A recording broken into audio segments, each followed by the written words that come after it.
오늘은 만남이라는 주제로 두 번째 주일 그리스도와의 만남이란 제목으로 함께 말씀의 은혜를 나눕니다. 역사서의 걸작으로 알려진 사마천의 사기 백의전이라는 곳에 이런 글귀가 있다고 합니다.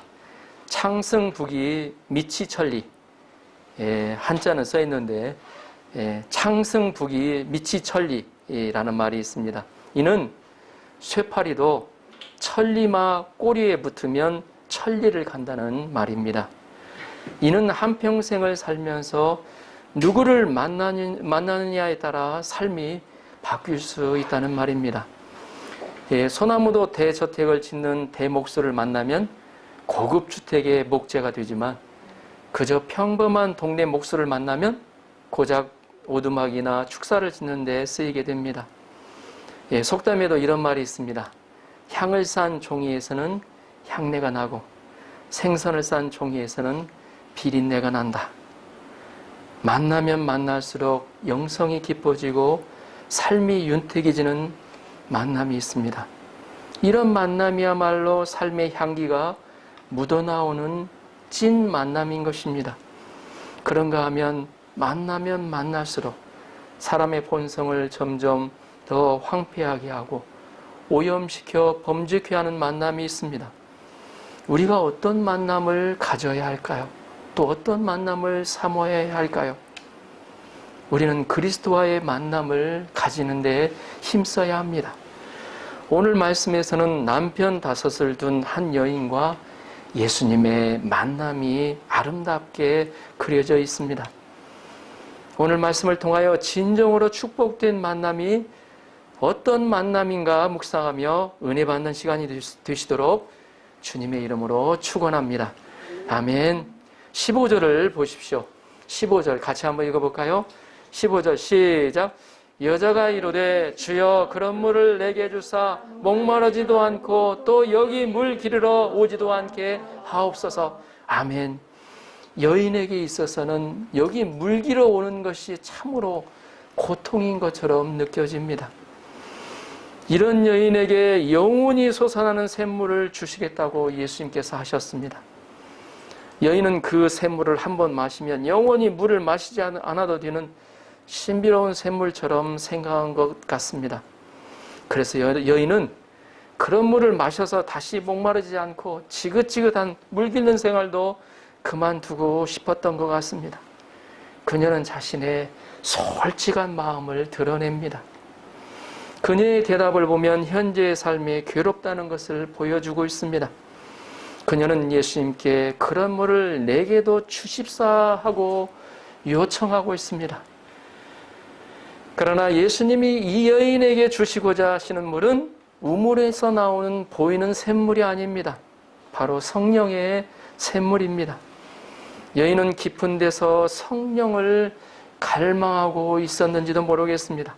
예수님은 여인에게 어떻게 그 성령의 샘물을 얻을 수 있는지 말씀하고 계십니다. 자, 16절을 보십시오. 이르시되 가서 내 남편을 불러오라. 아니, 그 방법을 가르쳐 주시려면 어떻게 가르쳐 주시지? 갑자기 가서 내 남편을 불러오라고 하셨습니다. 우리는 여기서 예수님이 물을 구하는 여인에게 생뚱맞게 왜 남편을 불러오라고 하셨을까 의아해할 수 있습니다. 남편과 샘물은 무슨 상관이 있나요?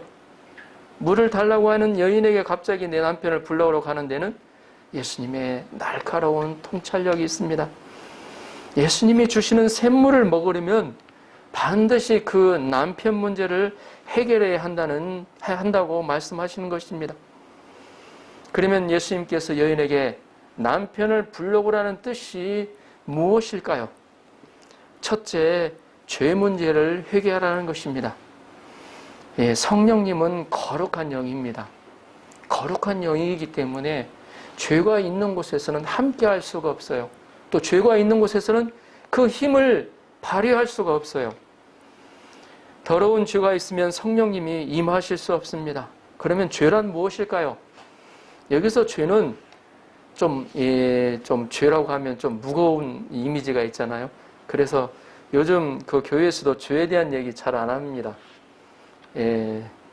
주로 설교를 할 때도 유료에 관한 심판이나 회개의 얘기를 별로 안 합니다. 여기서 죄는 살인과 강도와 같은 사유적인 범죄를 의미하는 것이 아닙니다. 근본적인 인간이 가진 죄를 의미합니다. 죄는 하나님을 믿지 않는 것이요, 하나님보다도 하나님 이외에 다른 것을 더 사랑하는 것을 말합니다.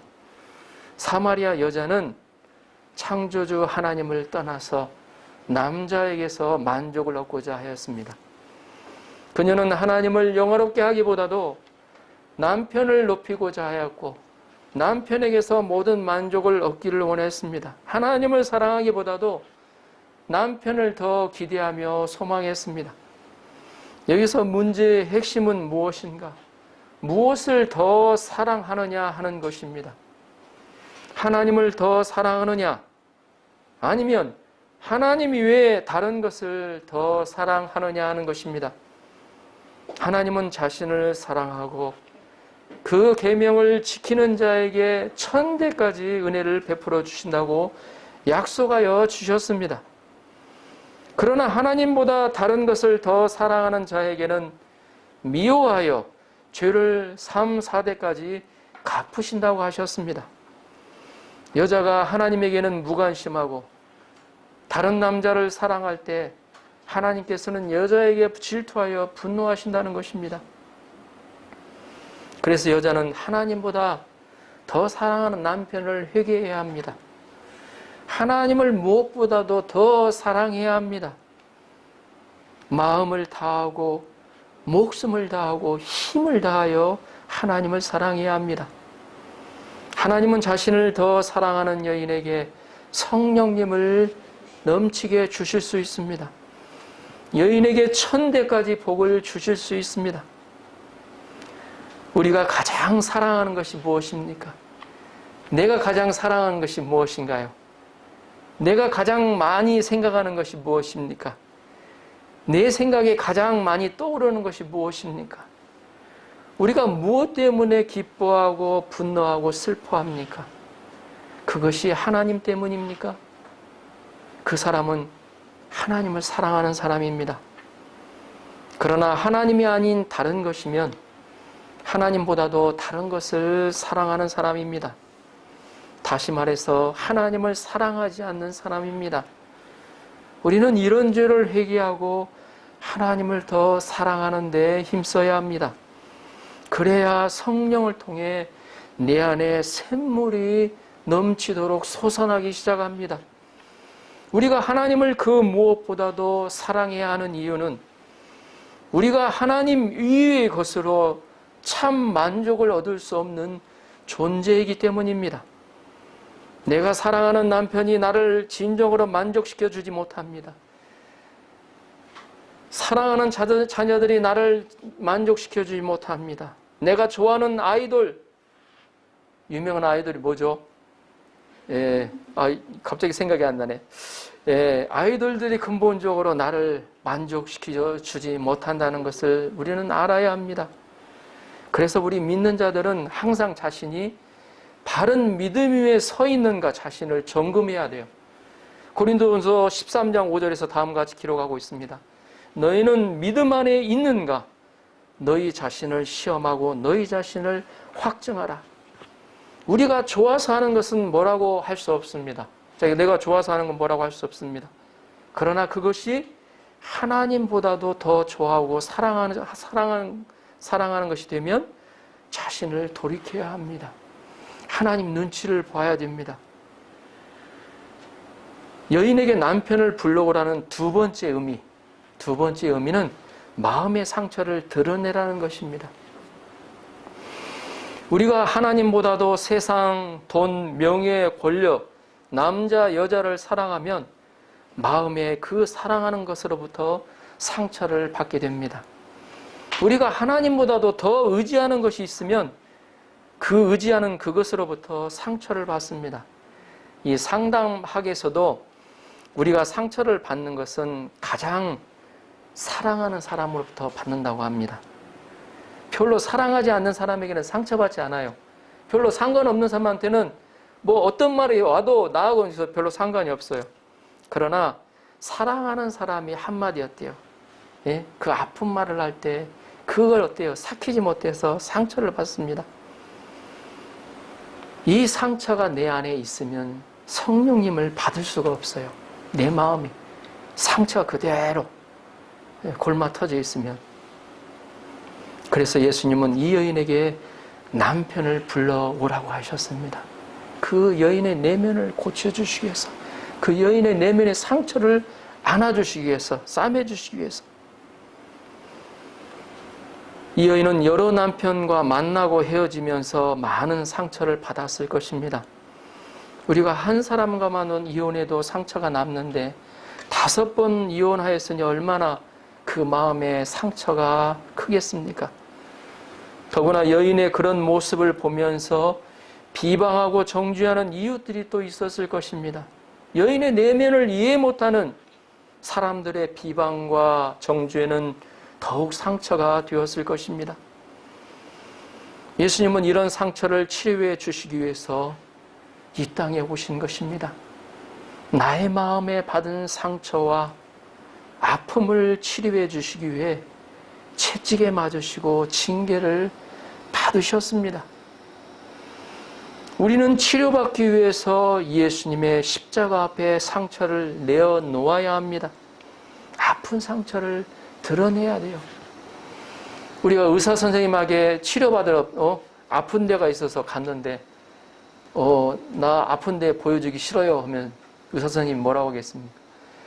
그걸 보여줘야 그걸 치료하지 않겠습니까? 나의 아픈 마음, 상처를 어때요? 예수님께 들고 나가야 된다. 그러면 예수님이 우리의 모든 죄를, 내 마음의 상처들을 치료해 주십니다. 요한일서 1장 9절은 다음과 같이 말씀합니다. 만일 우리가 우리 죄를 자백하면 그는 미쁘시고 의로우사 우리 죄를 사하시며 우리를 모든 불의에서 깨끗하게 하실 것이요.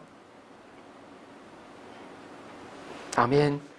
다윗도 자신의 죄악이 드러나지 않았을 때는 여름 가뭄의 마름같이 뼈가 썩는 고통을 당했습니다. 밧세바를 범하고 하나님을 사랑하던 사람이 그 마음이 어때요? 더구나 우리아까지 죽였잖아요. 보면 완전 범죄처럼 여겨졌었습니다. 그러나 하나님은 속일 수 없었죠. 나단을 통해서 책망하시잖아요. 그 과정들이, 그 마음이 어때요? 여름 가뭄에 어때요? 마름같이 뼈가 썩는 고통을 당했다는. 여름 가뭄이 어때요? 요즘 호수도 가끔 가다가 뉴스에 나오잖아요. 쩍쩍 갈라지는 거. 그 막 이렇게 정사각형으로 갈라지대요. 보니 정사각형, 직사각형인데 사각형으로 갈라지는 모습 보이는. 그 마음에 그런 고통을 당했다는 것입니다. 그러나 이런 다윗이 나단의 책망을 받고 하나님 앞에서 죄사함을 받았을 때, 고백하고 죄사함을 받았을 때 그는 어때요? 성령의 충만함을 받았습니다. 우리가 내어놓기 어려운 수치스러운 과거가 있습니까? 아무도 모르게 꽁꽁 숨겨놓은 것이 있습니까? 이를 예수 그리스도의 십자가 앞에 내어놓아야 합니다. 그때 성령님을 충만히 주실 줄을 믿습니다. 예, 요즘 성경 읽기를 하고 있습니다. 예, 성경 읽기를 하다 보니까 제 마음도 어때요? 성경 읽다 보니까 찔리는 게 있습니다. 예, 아직 회개되지 않은 부분들이 있다는 겁니다. 그래서 그 말씀 앞에 다시 어때요? 주님 잘못했습니다. 예, 회개하는 또 계기가 됐습니다. 우리의 본성이 그래요. 아담이 죄를 범하고 난 다음에 하나님이 어때요? 낯을 피하여 나무 뒤에 숨었잖아요. 또 자기 몸이 어때요? 가렸잖아요. 우리의 본성은요, 내가 죄를 지은 것 같다, 양심이 찔리면 먼저 숨고 감추는 것이 본성이에요. 근데 감추고 어때요? 숨겨놓으면 그 자체로 그냥 아무것도 없는 것처럼 되는 게 아니에요. 그게 내 마음이 어때요? 어둠으로 남는다는 거죠. 어둠으로 남는 것 그 자체로 끝나면 몰라요. 그게 어때요? 골마 터졌을 때는 어떻게 되겠습니까? 내 인생 전체에 영향을 줘요. 예, 저도 그런 적이 있었습니다. 예, 어렸을 때 수치스러운 죄악이, 예, 죄악이라고 여겨서 나는 이 죽을 때까지, 예, 몇 돈까지, 예, 가지고 간다는 생각을 가진 적이 있었습니다. 근데 제가 예수님을, 십자가상에 있는 아버지여, 죄를 사하여 주옵소서. 그 음성을 듣고 나서 나의 어때요? 그 수치스러운 죄악을 고백했어요. 그 주님 앞에. 그랬더니 제 안에 말할 수 없는 기쁨과 마음의 평안이 찾아왔습니다. 그러니까 내 안에 그 어때요? 감춰놓은 것으로 나는 전혀 어때요? 아무렇지도 않았다는 게 아니죠. 그로 인해서 내 마음에 어때요? 불안과 두려움과 모든 그러한 어때요? 골마 터지는 어때요? 그러한 모습들이 잠재하고 있었다는 거죠. 겉으로만 보이지 않았지. 저는 지금도 그걸 기억합니다. 하나님 그때 내 안에 참 평안을 주신 것, 마음에 그 알 수 없는 그 어때요? 뭐라고 하죠? 그 묶였던 데서 막 자유함을 누리는 그러한 자유함을 주신 기억합니다. 자, 17절, 18절을 보십시오. 여자가 대답하여 이르되 나는 남편이 없나이다. 예수께서 이르시되 내가 남편이 없다 하는 말이 옳도다. 너에게 남편 5이 있었고 지금 있는 자는 내 남편이 아니니 내 말이 참되도다. 여자는 예수님께 죄 문제를 지적하자 반사적으로 남편이 난 남편이 없나이다. 예? 거짓말을 해버렸습니다. 이 심리학 용어로 쓰이는 이 방어 기제가 발동한 것입니다. 그런데 그 여인의 대답을 들으시고 반응하시는 예수님의 모습이 참으로 은혜가 됩니다. 예수님은 그 여인에 대해서 다 아셨어요. 남편 5이나 있었던 그녀의 과거를 다 아셨어요. 이쯤 되면 어떻게 하기 쉽습니까? 여인이 어때요? 나는 남편이 없어요. 딱 그랬을 때 다 알고 있는데 내 앞에서 어때요? 감히 거짓말을 해. 예? 그럴 수가 그렇게 정죄하기 쉽잖아요. 그러나 예수님 어때요? 다 아셨지만 그의 모습 다 아셨지만 그 여인을 책망하지 않으셨습니다. 그 여인의 상처를 감싸 안아주셨어요. 예수님은 내 말이 옳다 하며 인정해 주셨어요. 예수님은 그 여인이 남편 5이 있었으나 그 어느 남편도 내 참남편이 아닌 것을 인정해 주셨습니다. 그녀의 아픈 마음을 위로해 주셨습니다. 주님은 참으로 사랑의 주님이십니다. 자비와 긍휼의 주님이십니다. 이 주님을 믿는 자는 자신의 아픔을 주님 앞에 들고 나갈 수가 있어요. 실제로 그러했을 때 그 주님이 어때요? 나를 안아주시고 나를 어때요? 꾸짖거나 나를 정죄하거나 절대 하지 않으시고 오히려 어때요? 나를 안아주시고 감싸주시고 예수님은 우리의 어떤 죄도 어떤 허물도 정죄치 않으십니다. 우리의 죄를 위해서 친히 그 대가인 고통을 당해주신 사랑의 주님이십니다. 내 대신 그 죄의 대가를 이미 십자가에서 담당해 주셨기 때문에 다 받아주실 수 있는 거예요. 예수님의 따뜻한 사랑을 느낀 여인의 고백이 무엇입니까? 19절을 보십시오. 19절 같이 한번 읽어볼까요? 시작. 여자가 이르되 주여 내게 보니 선지자로소이다. 여인은 예수님께서 자신이 행한 모든 과거를 말씀하시자 예수님을 다르게 보기 시작했습니다. 예수님이 선지자인 것을 인정하였습니다. 구약에서 선지자는 주로 죄를 회개시키는 일을 했다고 합니다. 그래서 어때요? 꾸짖고 회개시키잖아요. 보면 이렇게 양들의 우리 죄 문제를 회개하도록 도와야 영적인 관계성이 맺혀집니다. 대화도 바로 영적인 것으로 전환이 됩니다. 이 남편 문제를 해결하기 전까지는 예수님을 그저 평범한 유대인 청년으로 알았으나 이제는 선지자로 알았습니다.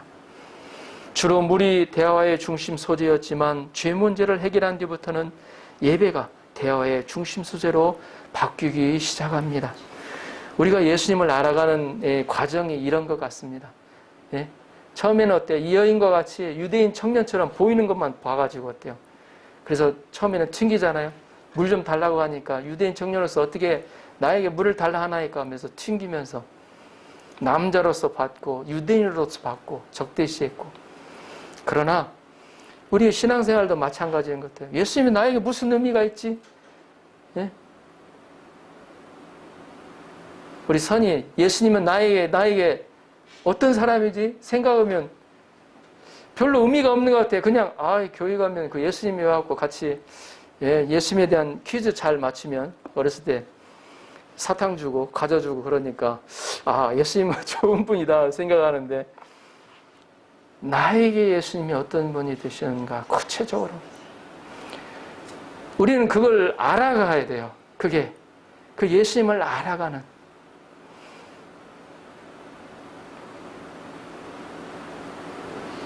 그 어때요? 예수님과의 만남을 가져가는. 어렸을 때 예수님을 만났으니까 커서도 예수님을 만나야 돼요. 왜 그러냐? 나이도 들었고 상황도 바뀌어졌기 때문에 마찬가지예요. 바뀌어졌기 때문에 그래요. 어렸을 때 만난 예수님이 물론 이제 영향은 있겠죠. 그러나 지금 현재 내가 대학생활을 할 때 예수님을 만나야 되고, 직장생활 하시는 분은 맞다. 직장생활 하면서 부딪히는 문제 가운데서 예수님을 만나야 돼요. 그 만남이 점점점 깊어져 가야 돼요. 20절을 보십시오. 우리 조상들은 이 산에서 예배하였는데 당신들의 말은 예배할 곳이 예루살렘에 있다 하더이다.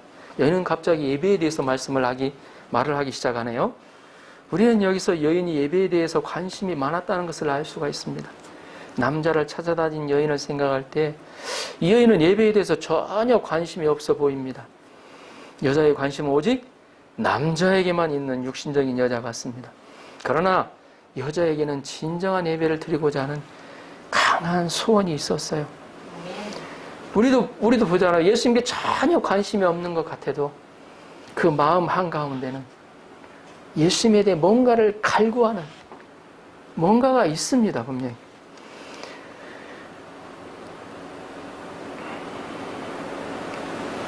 여자가 참 남편을 찾아 방황한 것도 사실은 예배의 대상을 찾기 위해서 그랬는지도 모르겠습니다. 대부분의 우리 여자들은 남편에게서 만족을 찾다가 남편이 자신에게 만족을 주지 못해도 그냥 그러려니 하면서 그렇게 살아갑니다. 또 어떤 여인은 남편이 왜 자기에게 만족을 주지 못하느냐고 남편을 원수같이 여기며 살아가기도 합니다. 왜 남편이 근본적으로 만족을 주지 못하는지, 어떻게 하면 참 만족을 얻을 수 있는지 고민하지 않습니다. 그러나 여인은 6번째 남자를 찾을 정도로 강한 소원으로 예배의 대상을 찾고 있었습니다. 이렇게 간절히 찾는 사람이 진정한 예배의 대상이신 하나님을 만날 수가 있습니다. 여자는 어느 곳에서 예배를 드려야 진정한 예배인가 물어봤던 것입니다. 자, 21절, 24절을 보십시오. 21절, 24절 좀 길지만 같이 한번 읽어보겠습니다. 21절에서 24절 같이 읽어보겠습니다. 예수께서 이르시되 여자여 내 말을 믿으라. 이 산에서도 말고 예루살렘에서도 말고 너희가 아버지에게 예배할 때가 이르리라. 너희는 알지 못하는 것을 예배하고 우리는 아는 것을 예배하노니 이는 구원이 유대인에게서 날미라. 아버지께서 참되게 예배하는 자들은 영과 진리로 예배할 때가 오노니 곧 이때라. 아버지께서는 자기에게 이렇게 예배하는 자들을 찾으시느니라. 하나님은 영이시니 예배하는 자가 영과 진리로 예배할지니라. 아멘. 예수님은 여인에게 여자여 내 말을 믿으라고 예수님을 신뢰하도록 말씀하셨습니다. 예수님은 믿을 만한 분이심을 믿습니다. 아멘입니까? 예. 예수님은 유대인에게서 태어난 진정한 구원자이시므로 우리에게 참 예배를 가르쳐 줄 수 있는 분이십니다. 그러면 예수님이 가르치시는 참 예배는 무엇입니까? 첫째, 어느 곳에서도 예배할 수 있다는 것입니다. 장소가 중요하지 않다는 거예요. 여인이 있는 사마리아에 있어도 예배할 수 있음을 가르쳐 주십니다. 우리가 예수 그리스도를 주로 모시는 어느 곳에서나 우리는 예배할 수가 있습니다. 둘째, 우리의 진정한 예배의 대상은 오직 창조주 하나님이시다는 것입니다. 사람들은 누구나 참 예배의 대상을 찾고 있습니다. 나의 인생의 모든 것을 드려도 아깝지 않을 것을 찾습니다. 이런 진정한 예배의 대상은 결코 이 세상에서는 없습니다. 어떤 남자도 어떤 여자도 어떤 자녀도 부모도 예배의 대상이 되지 못합니다. 5 남자를 바꾸어 보아도 아니 세상의 모든 남자를 다 바꾸어 보아도 참 예배의 대상은 없습니다. 물질도 돈도 명예도 권세도 권력도 우리의 예배의 대상이 될 수가 없습니다. 나 자신도 예배의 대상이 될 수가 없어요. 왜냐고요? 모두가 피조물이기 때문입니다. 하나님만이 유일한 예배의 대상이 되심을 믿습니다. 우리가 영이신 하나님 아버지를 예배할 때 진정한 만족과 기쁨이 있습니다. 셋째, 그 하나님께 영과 진리로 예배해야 한다는 것입니다. 하나님은 2번이나 반복하여 영과 진리로 예배를 드리라고 말씀하십니다. 여기서 영은 우리의 마음의 중심을 말합니다. 진리는 바로 말씀이신 예수님을 가리킵니다. 그래서 우리는 예배를 말씀 중심, 예수님 중심이 되어야 합니다. 예수님의 십자가가 중심이 되고 예수님의 피가 중심이 되고 예수님의 부활이 중심이 되어야 합니다. 25절을 보십시오. 25절. 여자가 이르되 메시아 곧 그리스도 하는 이가 오실 줄을 내가 아노니 그가 오시면 모든 것을 우리에게 알려주시리이다. 예배에 관한 예수님의 가르침을 듣는 여인은 메시아 곧 그리스도가 오시면 예배의 모든 것을 가르쳐 주실 것이라고 이야기합니다. 이 메시아는 히브리어이고 그리스도는 헬라어입니다. 이 모두 둘 다 구원자라는 의미를 내포하고 있습니다. 여인도 메시아에 대한 기대를 가지고 있었습니다. 예수님은 이런 그녀에게 무엇이라 말씀하십니까? 26절을 보십시오. 같이 한번 읽어볼까요? 시작. 예수께서 이르시되 내게 말하는 내가 그라 하시니라. 내게 말하는 내가 그라. 아멘. 예수님은 바로 자신이 그 메시아이심을 밝히십니다. 지금 내게 말하는 내가 그라고 바로 자신이 그리스도가 되심을 선포하고 계십니다. 예수님만이 진정한 그리스도가 되십니다. 아멘입니까? 아멘. 사도행전 4장 10절에서 12절 화면을 한번 띄워주시겠어요? 사도행전 4장 10절에서 12절 화면을 통해서 한번 같이 읽어보겠습니다. 시작. 너희와 모든 이스라엘 백성들은 알라. 너희가 십자가에 못 박고 하나님이 죽은 자 가운데서 살리신 나사렛 예수 그리스도의 이름으로 이 사람이 건강하게 되어 너희 앞에 섰느니라. 이 예수를 너희 건축자들의 버린 돌로서 집 모퉁이의 머릿돌이 되었느니라. 다른 이로서는 구원을 받을 수 없나니 천하 사람 중에 구원을 받을 만한 다른 이름을 우리에게 주신 일이 없음이라 하였더라. 아멘. 예수님은 유일한 그리스도가 되십니다. 다른 이로서는 구원을 받을 수가 없다고 성경은 분명히 선포하고 있습니다. 천하 사람 중에 구원을 받을 만한 다른 이름을 주신 일이 없다고 분명히 선포하고 있습니다. 베드로의 입을 통해서 선포하고 있습니다. 요즘 일본 메디아상에 통일교가 많이 나오죠. 우리 문선명 상이 처음에는 자기를 그리스도라고 구원자라고 얘기를 했습니다. 나중에는 자기 부인까지도 하나님이라고 얘기를 했습니다. 여러분, 이것이 바로 하나님의 말씀에 정면으로 대치되는 말씀이 됩니다. 한국에 유명한 신천지 있죠. 많이 들어보시겠습니다. 예수님을 그리스도라고 말하지 않는, 예수님을 그리스도라고 말하지 않는 모든 종교나 교리는 다 이단에 속합니다. 통일교도 성경을 가지고 있잖아요. 처음에는 기독교라고 이렇게 나와 있더라고 보면. 기독교는요,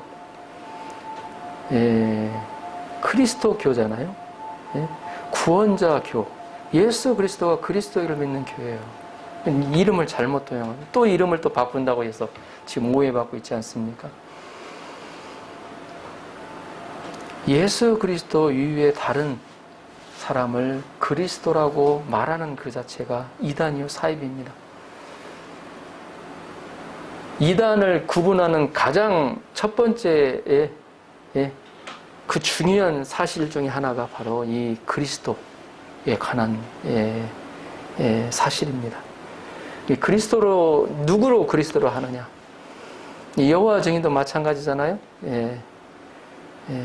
예수님을 그냥 선지자로만 여겨요. 선지자로 여기. 유대교도 마찬가지죠. 유대교. 자, 예수님을 만난 여인의 고백이 무엇입니까? 그래서 특히나 우리 젊은이들은 조심해야 됩니다. 이 세상에 정말로 악한 시대가 왜 악하냐? 우리 성경이 어때요? 1600년에 걸쳐서 40명을 통해서 하나님이 기록한 예수님이 어때요? 그리스도라는 것을 이 성경이 증명하고 있어요. 고백하고 선포하고 있어요. 그런데 이것을 정면으로 대치하는 적 그리스도들이 나타난다는 거죠, 보면. 특히나 젊은이들 유혹이 많습니다. 우리 이제 처음부터 믿는 분들은 이제 교회 나가시는 분들은 예수님이 그리스도라고 믿죠, 보면. 그러나 그리스도라고 믿더라도 그리스도와의 만남이 정말로 중요해요. 그냥 예수님이 좋은 분이다는, 그것도 중요합니다. 예수님 좋은 분이다. 그런데 내게 있어서 그리스도가 되신다는 그러한 어때요? 깊은 만남이 있으시도록 주님의 이름으로 축원합니다. 예수님을 만난 여인의 고백이 무엇입니까? 28절, 29절을 보십시오. 여자가 물동이를 버려두고 동네로 들어가서 사람들에게 이르되 내가 행한 모든 일을 내게 말한 사람을 와서 보라. 이는 그리스도가 아니냐? 물동이를 버려두고 여인이 어때요? 마을로 가서 어때요? 이렇게 소리치며 했어요. 내게 행한 모든 일을 말한 사람은 와보라. 내 비밀 다 아는 사람 다 어때요?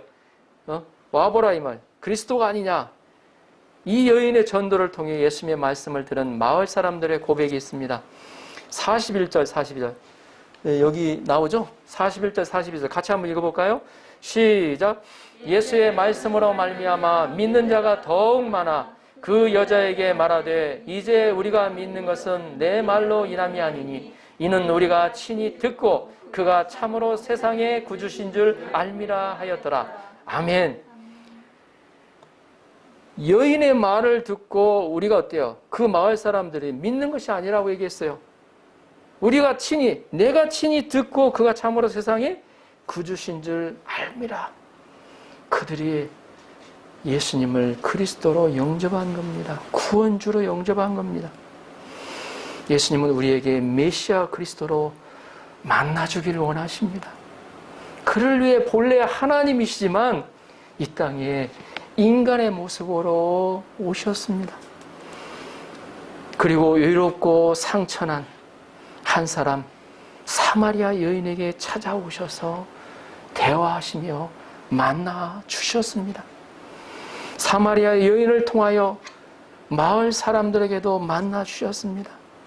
이 예수님은 참 그리스도가 되십니다. 아멘.